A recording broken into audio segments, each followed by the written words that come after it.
Hello everyone, welcome to civil staff teaching exam. So आज के session में हम बात करने वाले हैं regarding the topic development in mammals. ठीक है, इसके रिगार्डिंग हम कुछ क्वेश्चंस प्रैक्टिस करेंगे जिससे हमें एक आइडिया हो जाएगा कि इस टॉपिक से कैसे क्वेश्चंस बनते हैं, किस टाइप के क्वेश्चन जो है हम नेट में एक्सपेक्ट कर सकते हैं। ऑलरेडी जो है वो किस टाइप के क्वेश्चन जो है वो एग्जाम में आ रखे हैं। So let's start the session. First question हमारा है that is what is the acrosomal reaction। Now अगर हम मैमेलियन डेवलपमेंट की बात करते हैं तो उसमें हम to begin with gametogenesis, then fertilization, fertilization के बाद उसके ही ड्यूरेशन में हम बहुत सारे रिएक्शन पढ़ते हैं जिसमें से एक आता है दैट इज एक्रोसोमल रिएक्शन। ठीक है, और उसके बाद एक और रिएक्शन आता है that is cortical granule reaction. ये सारे रिएक्शन आप कब पढ़ते हो? विद इन द फर्टिलाइजेशन, जब हम फर्टिलाइजेशन की प्रोसेस को स्टडी करते हैं। नाउ यहाँ पे आया है regarding acrosomal reaction. So statement A है the acrosomal reaction is a repulsive interaction between the sperm and the egg. B is the acrosomal reaction is the digestion of acrosome by the sperm when it encounters an egg. C is the acrosomal reaction is the digestion of the zona pellucida permitting the sperm to contact the egg. Or D is the acrosomal reaction is the fusion of sperm and egg plasma membrane. Now अगर हम बात करें acrosomal reaction की तो उसमें क्या होता है, बेसिकली स्पर्म के हेड में एक्रोसोम जो रीजन है वहां पे बहुत सारी एंजाइम्स प्रेजेंट होती है and these enzymes are important for dissolving the layer of the ovum. जो एग की लेयर है, ओवम की लेयर है, that is zona pellucida, outer layer है, उसको डिसॉल्व करने के लिए ये एंजाइम्स जो हैं ये हेल्पफुल होती हैं। ठीक है, सो यही है बेसिकली एक्रोसोमल रिएक्शन की एग को पेनिट्रेट करना। जो आउटर लेयर है एग की दैट इज जोना पेल्यूसिडा, उसको पेनिट्रेट करके डिसॉल्व करके एंटर करना, that is basically the acrosomal reaction. तो यहाँ पे ऑप्शन सी जो है that is acrosomal reaction is the digestion of zona pellucida. ठीक है, इसको डिसॉल्व करना, डाइजेस्ट करना and then permitting the sperm to contact the egg. उसके बाद स्पर्म एंटर कर जाता है, देन नेक्स्ट आप बोल सकते हो प्रोसेस जो है वो होती है। तो यहां से करेक्ट ऑप्शन है that is option C. Okay, चलिए next is what is the cortical reaction and why it is important। अब देखो एक एक्रोसोमल से है, नेक्स्ट अगर हम कॉर्टिकल रिएक्शन से बात करें तो कॉर्टिकल रिएक्शन से ये क्वेश्चन है। फर्स्ट स्टेटमेंट है the cortical reaction is the entry of calcium ions into the egg which initiates development। B is the cortical reaction is the exocytosis of the cortical granules during egg maturation which contain the components of the zona pellucida। C is the cortical reaction is the depolarization of plasma membrane after sperm entry which help to block polyspermy। D is the cortical reaction is the release of cortical granules after sperm entry which converts the vitelline membrane into the fertilization membrane which blocks polyspermy। सो अगर हम cortical reaction की बात करते हैं तो ये हमारा एक स्लो ब्लॉक टू पॉलीस्पर्मी के अंदर देखा जाता है।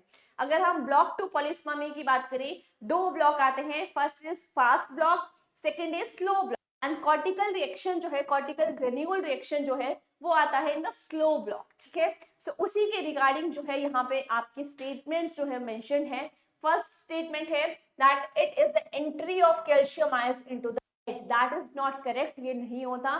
कॉर्टिकल ग्रेन्यूल रिएक्शन में बेसिकली क्या होता है, जो कॉर्टिकल ग्रेन्यूल्स होते हैं, स्मॉलर ग्रेन्यूल्स, ऐसे कुछ सब्सटेंसेस होते हैं इन द एग साइटोप्लाज्म, उस साइट में जब भी स्पर्म आके वहां पे फ्यूजन बेसिकली हो जाता है sperm nucleus and egg nucleus का, उसके बाद पॉलीस्पर्मी को ब्लॉक करने के लिए वो भी स्लो ब्लॉक वाला जो आता है उसमें इन ग्रेन्यूल्स का जो कंटेंट है वो रिलीज होता है एंड जिसकी वजह से जो आउटर मेम्ब्रेन है वो हार्डन हो जाती है and there is a formation of fertilisation membrane. That is what happened in the cortical reaction. Now B statement बोलती है it is the exocytosis of cortical granules during maturation which contains the components of zona pellucida, that is not correct। C है it is the depolarization of plasma membrane। अब ये बोला गया है depolarization of plasma membrane, ये होता है लेकिन ये होता है in the fast block to polyspermy। Fast block में ये देखा जाता है कॉर्टिकल ग्रेन्यूल रिएक्शन हम बोल रहे हैं स्लो ब्लॉक का है, so that is also not true. D statement है, it is the release of cortical granules after sperm entry, correct है, which converts the vitelline membrane into fertilization membrane, harden करके वो विटेलाइन मेम्ब्रेन जो है वो fertilisation membrane एक form हो जाती है, जिसकी वजह से that is the permanent block to polyspermy. So option D जो है वो बिल्कुल करेक्ट है, so correct answer would be option D. Next is secretion of Mullerian inhibiting substance by Sertoli cells। अब अगर हम बात करते हैं सेक्स डिटर्मिनेशन की, उसमें आप ये चीज पढ़ते हो कि सर्टोली सेल्स जो है वहां पे एक सब्सटेंस की जो एंटी मुलेरियन हार्मोन जो है उसकी सिक्रेशन होती है, एंटी मुलेरियन और यू कैन से मुलेरियन इनहिबिटिंग सब्सटेंस की सिक्रेशन होती है बाय सर्टोली सेल्स। वो बेसिकली क्या करते हैं, फीमेल्स में मुलेरियन डक्ट की फॉर्मेशन होती है, ठीक है। ऐसे अगर मैं बात करूं गोनाड्स हैं, मुलेरियन डक्ट की फॉर्मेशन होगी, it will leads to the development of that you can say zygote into female, और अगर वहां पे रिग्रेशन होगी वहां पे मुलेरियन डक्ट की तो वहां पे बनेगा मेल। तो यहाँ पे सर्टोली सेल्स जो होते हैं वो मेल्स में होते हैं, ठीक है, मेल्स में ये पाए जाते हैं। तो मेल्स में अब हमें इस डक्ट की इनहिबिशन करवानी है, तभी जो है मेल्स की डेवलपमेंट हो पाएगी। So that is the causes the Mullerian ducts to develop into oviducts, that is not true, ये नहीं करवाना है। B is cause the Mullerian duct to develop into Wolffian ducts. अब मुलेरियन डक्ट जो है वो फीमेल में है, उनको कैसे जो है वो आप बोल सकते हो डेवलप करवाया जा सकता है इनटू वुल्फियन जो कि मेल्स में होते हैं, that is also not correct. C is cause the Mullerian duct to regress by apoptosis in males, या फिर D is cause the Wolffian duct to develop into vas deferens। तो यहाँ पे बोला जाता है कि Wolffian ducts को की vas deferens, that's why male की फॉर्मेशन, मेल रिप्रोडक्टिव सिस्टम की फॉर्मेशन जो है होती है। तो करेक्ट ऑप्शन इज, ठीक है, यहाँ पे देखो C is cause the Mullerian duct to regress। हाँ जी, यहाँ पे बोला गया है कि सर्टोली सेल्स क्या करते हैं बेसिकली, तो उन्होंने तो क्या करना है, इन मुलेरियन डक्ट्स इनहिबिट करना है, ठीक है, तो उनको रिग्रेस करना है बेसिकली मेल्स में। क्यों रिग्रेस करना है, क्योंकि मेल्स में वुल्फियन डक्ट्स होते हैं। आपके सी ऑप्शन जो है यहाँ पे करेक्ट है, बिकॉज मुलेरियन डक्ट्स फीमेल में होते हैं। अब यहाँ पे मेल्स में बनेंगे तो इनको करना पड़ेगा इनहिबिट, ठीक है, सो दैट्स व्हाई यहाँ पे ऑप्शन सी जो है वो हमारी करेक्ट ऑप्शन है। Next is what is the pattern of cleavage observed in mammals. Now mammals में क्लीवेज की बात करें, एक टेबल आता है, वो आप अगर टेबल स्टडी कर लेंगे इन जनरल तो आपके मैक्सिमम क्वेश्चंस जो हैं उस टेबल से क्लियर हो जाएंगे, क्योंकि उसमें सभी जो है मेजॉरिटी ऑफ द ऑर्गेनिजम्स का, जहां से भी नेमेटोड्स हो गए, एकाइनोडर्मेट्स हो गए या फिर ट्यूनिकेट्स हो गए, सबका जो है वहां पे दे के रखा है क्लीवेज पैटर्न, ठीक है, that is the cleavage pattern. तो उसी में मैमल्स का भी क्लीवेज अगर हम बात करें, क्लीवेज पैटर्न बेसिकली आपका एक होलोब्लास्टिक आती है, दैट इज कंप्लीट, एक मीरोब्लास्टिक आती है, दैट इज इनकम्प्लीट क्लीवेज, ठीक है। वो भी होलोब्लास्टिक में भी on the basis of eggs, कितने टाइप्स के एग्स हैं उनके बेसिस पे आपके डिफरेंट टाइप्स ऑफ क्लीवेज जो है वो देखे जाते हैं। सो मैमल्स की बात करें, मैमल्स में होलोब्लास्टिक क्लीवेज होती है। होलोब्लास्टिक में भी अगर हम बात करें, कौन सी होलोब्लास्टिक, दैट इज रोटेशनल, ठीक है, उसमें भी रोटेशनल होलोब्लास्टिक देखी जाती है in case of mammals. Option would be option number B. Direct question है, ठीक है, ये ऑलरेडी CSIR नेट में आ भी चुका है पार्ट बी में। नेक्स्ट है movement of epithelial sheet spreading as a unit to enclose deeper layers of the embryo is termed as. अगर हम क्या कर रहे हैं, ये आया है गेस्ट्यूलेशन से, ठीक है, गेस्ट्यूलेशन मूवमेंट्स के ऊपर ये आपका क्वेश्चन है कि कैसे ये सारी के सारी गेस्ट्यूलेशन मूवमेंट्स आपने पढ़ी होंगी, एपीबोली, एम्बोली, इन्वोल्यूशन, इंग्रेशन, डीलेमिनेशन भी होता है, ठीक है। अब यहाँ पे एक स्टेटमेंट दी गई है that movement of epithelial sheets spreading as a unit to enclose deeper layers of embryo, इस मूवमेंट को हम बोलते हैं that is known as epiboly. Option A जो है that is the correct option here. Next is the embryonic stem cells in mammals are derived from। अब mammals में जो stem cells हैं कहाँ से derive होते हैं ये आपसे पूछा गया है। From blastocele, ICM inner cell mass, trophoectoderm, trophoendoderm। तो जब हम blastocyst का स्ट्रक्चर देखते हैं तो आउटर लेयर है that is trophoblast, and trophoblast, ठीक है। एंड यहाँ पे कुछ एक मास ऑफ सेल्स आपको देखने को मिलता है, that is ICM, inner cell mass, बाहर एक सेल की लेयर होती है, that is the trophoblast. And यहाँ पे कैविटी है, that is the blastocoel.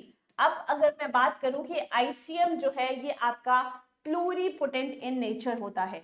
Pluripotent मतलब ये क्या करेगा, सिर्फ जो एम्ब्रियो का पोर्शन है वो कंप्लीट बनाएगा, सिर्फ एक्स्ट्रा एम्ब्रियोनिक स्ट्रक्चर जो है वो नहीं बनाता, बाकी पूरा कंप्लीट एम्ब्रियो जो है ये प्लूरीपोटेंसी जो आईसीएम है ये फॉर्म करता है, ठीक है। अब यही पूछा गया है कि जो एम्ब्रियोनिक स्टेम सेल्स हैं वो कहाँ से डिराइव होते हैं, वो होते हैं इनर सेल मास से, वहां से हम डिराइव कर सकते हैं from the ICM. So option B. Next is which of the following is incorrect? Which one of the following statements is incorrect? कौन सी यहाँ पे incorrect statement आपको नजर आ रही है? ऑप्शन ए है transient rise in calcium is necessary for egg activation in mammals. That is true. जब भी फर्टिलाइजेशन हम पढ़ते हैं तो अगर एग है उसको एक्टिवेट करना है during that cortical granule reaction, तो कैल्शियम नीडेड है, चाहिए एग एक्टिवेशन के लिए।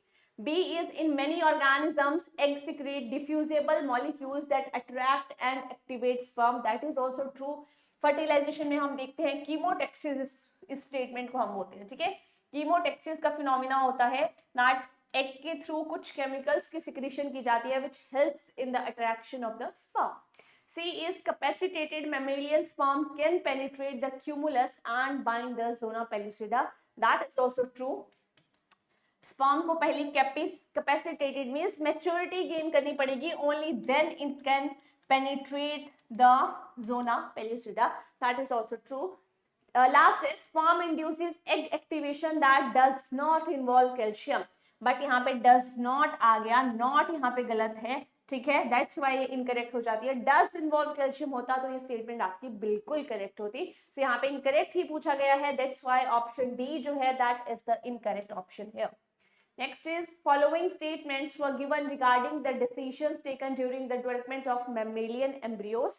4 statements हैं, you have to pick the correct statements, ठीक है। True कौन सी है? Option 1 है the pluripotency of inner cell mass is maintained by a core of 3 transcription factors. OCT4 SOX2 nano बिल्कुल करेक्ट है। जो ICM है उसको प्लूरीपोटेंट स्टेट में मेंटेन करने में 3 फैक्टर्स हेल्प करते हैं, that is OCT4 SOX2 nano बिल्कुल करेक्ट है। बी स्टेटमेंट है prior to blastocyst formation each blastomere express both CDX2 and OCT4 transcription factors and appear to be capable of becoming either ICM or trophoblast, ये भी correct है।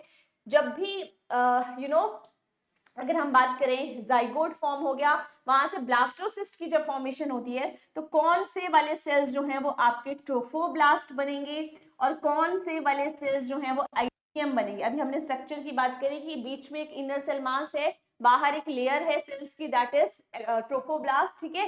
तो कौन से basically sales बनते हैं, तो वहां पे 2 फैक्टर्स आते हैं, दैट इज यू कैन से OCT4 है एंड CDX2 है। जो CDX2 सिक्रीट करते हैं सेल्स वो बन जाते हैं आईसीएम, और जो सेल्स OCT4 सिक्रीट करते हैं वो बना देते हैं ट्रोफोब्लास्ट। तो दोनों जो है बेसिकली फैक्टर सिक्रीट होते हैं, ठीक है, and that decision is taken, जो जिसने सिक्रीट कर दिया उसके बाद वो फॉर्मेशन वहां पे हो जाती है, so that is also correct.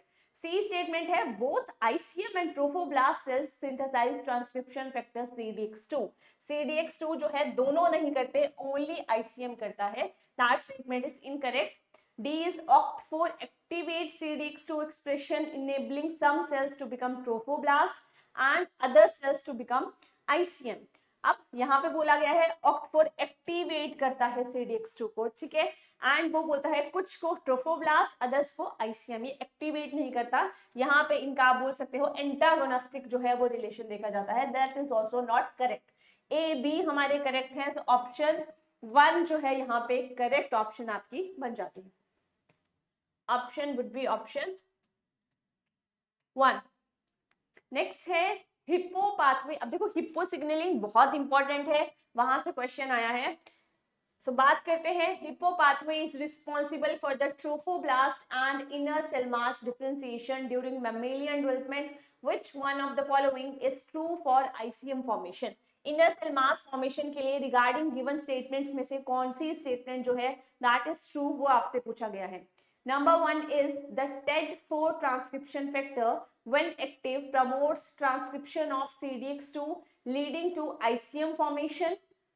ठीक है, यहाँ पे फर्स्ट स्टेटमेंट ये है। सेकंड है, अब यहाँ पे बोला है TED4 ट्रांसक्रिप्शन फैक्टर। अगर मैं आपसे बात करूं कि ICM है और ट्रोफोब्लास्ट है, तो मैंने बोला कि ICM के लिए कौन रिस्पॉन्सिबल है, बेसिकली दैट इज, यहाँ पे बोला गया है TED4 जो है वो प्रमोट कर रहा है CDX2 को। किसको? CDX2 को। यहां तक करेक्ट है, लेकिन यहाँ पे ICM नहीं फॉर्म करते, यहाँ पे वो ट्रोफोब्लास्ट फॉर्म करते हैं। तो ये स्टेटमेंट यहाँ पे गलत हो गई। ठीक है, यहाँ पे ट्रोफोब्लास्ट की फॉर्मेशन, यहाँ पे OCT4 है for ICM, so that statement is incorrect. Next है, if LATS kinase phosphorylates the YAP transcriptional co-activator, the phosphorylated form of YAP does not enter the nucleus and gets degraded, which leads to ICM formation. That is true. ठीक है, ये जब आप signalling पढ़ते हो, hippo signalling, वहां पे आप देखते हो कि जैसे ही लैक्स काइनेज जो है वो याप को फॉस्फोराइलेट कर देती है। काइनेज है, काइनेज बेसिकली क्या करते हैं, फॉस्फेट की एडिशन करते हैं। तो जैसे ही ये ऐड करेगी तो जो फॉस्फोराइलेटेड फॉर्म है याप की वो एंटर नहीं कर पाएगी, which leads to the ICM formation. Third statement है, in the absence of functional LATS protein, the YAP transcriptional cofactor can bind to TED4, activate CDX2 gene promoting ICM. That is not true. D is synthesis of CDX2 upregulates OCT4 and NANOG leading to ICM formation. ठीक है, यहाँ पे क्या बोला गया है कि synthesis जो CDX2 की है वो अप रेगुलेट करता है OCT4 को, लेकिन हमें पता है कि वो अप रेगुलेट नहीं करता, डाउन रेगुलेट करता है। तो that is also not correct. So option यहाँ पे करेक्ट हमारी 2 ही है, जो हमने देखा ऑप्शन 2। नेक्स्ट है, at the blastocyst stage during mammalian embryonic development the specification of trophectoderm. अब ट्रोफोएक्टोडर्म के लिए कौन सा आपको फैक्टर चाहिए था, that was CDX2, whereas the inner cell mass requires OCT4 activation is essential। ठीक है, तो यहाँ पे है CDX2 and OCT4, सो यहाँ पे ऑप्शन नंबर C। इजी है, सिर्फ फैक्टर्स आपको बेसिकली पता होने चाहिए। ठीक है, अगर आप इन फैक्टर्स से फेमिलियर नहीं हो तब इशू आएगा, अदरवाइज आपको यहाँ पे इतने आप बोल सकते हो डायरेक्ट क्वेश्चन है, यहाँ पे इशू आपको नहीं देखने को मिलेगा। नेक्स्ट है, during fertilisation in mammals sperm interaction is mediated by zona pellucida ZP membrane protein। हम बात करें तो हमारे पास 3 ZP प्रोटीन्स जो है वो आपकी देखी जाती है। ठीक है, तो यहाँ पे बोला गया है that there are ZP proteins, zona pellucida proteins, and their receptors present in sperm membrane. ZP3 has been identified to be the principal ZP protein। ठीक है, ये भी हम पढ़ते हैं, ZP3 जो है वो सबसे प्रिंसिपल है इन तीनों में से। whose post translational modification is important for sperm egg interaction. In a competitive inhibition assay, the sperm is saturated with either active ZP3 or its modified forms. Before studying sperm egg interaction, which of the following experiments will not inhibit sperm egg interaction? ठीक है, अब क्या बोला गया है कि एक experiment के ड्यूरिंग क्या किया गया, स्पर्म एग इंटरेक्शन को देखने के लिए ZP प्रोटीन जो है बेसिकली एग के पास होती है। ठीक है, जोना पेलुसिडा 1, 2, 3 तीन प्रोटीन्स होती हैं, जिसमें ZP3 जो है that is the major protein, and sperm जो है यहीं पे बाइंड करता है इनके साथ। ठीक है, तो अब बोला गया है कि इन अ कॉम्पिटिटिव इनहिबिशन ऐसे स्पर्म को हम सेचुरेट करते हैं विद आइदर एक्टिव ZP3 और इट्स मॉडिफाइड फॉर्म्स। ठीक है, सो कौन सा जो है स्पर्म एग इंटरेक्शन को इनहिबिट नहीं करेगा। अब फर्स्ट स्टेटमेंट है, saturate sperms with ZP3 protein prior to use. अगर हम पहले करेंगे तब तो वो इनहिबिट कर सकता है, so that is not true. Deglycosylate the ZP3 protein and use it for saturation of sperm। अब यहाँ पे बोला है पहले ZP3 को आप डीग्लाइकोसाइलेट कर दो, जब आप डीग्लाइकोसाइलेट कर दोगे फिर यूज करोगे तब इनहिबिट नहीं करेगा, तब नॉर्मल आपकी प्रोसेस जो है वो चलने वाली है, दैट इज ट्रू। लेकिन फिर भी हम दोनों लास्ट वाली स्टेटमेंट्स देखेंगे। थर्ड है, phosphorylate the ZP3 protein and use it for saturation of sperm। इसको फॉस्फोराइलेट कर देंगे फिर यूज करेंगे तब भी इनहिबिट करेगा, एंड डीफॉस्फोराइलेट सेम फिर भी इनहिबिट करेगा, ठीक है। सो ऑप्शन कौन सी यहाँ पे करेक्ट है, ऑप्शन जो है दैट इज ऑप्शन नंबर 2। सो यहाँ पे कुछ फैक्टर्स हैं जो आपको पता होने चाहिए जिससे फिर आपके इजीली क्वेश्चंस जो हैं वो सॉल्व हो सकते हैं। So that's all about the mammalian development. यहाँ से एक आइडिया आपको जनरल आइडिया लग गया होगा किस टाइप के क्वेश्चंस जो हैं वो आपको देखने को मिलते हैं। इन case of any doubt you can ask that in the comment section. So that's all for today, thank you so much.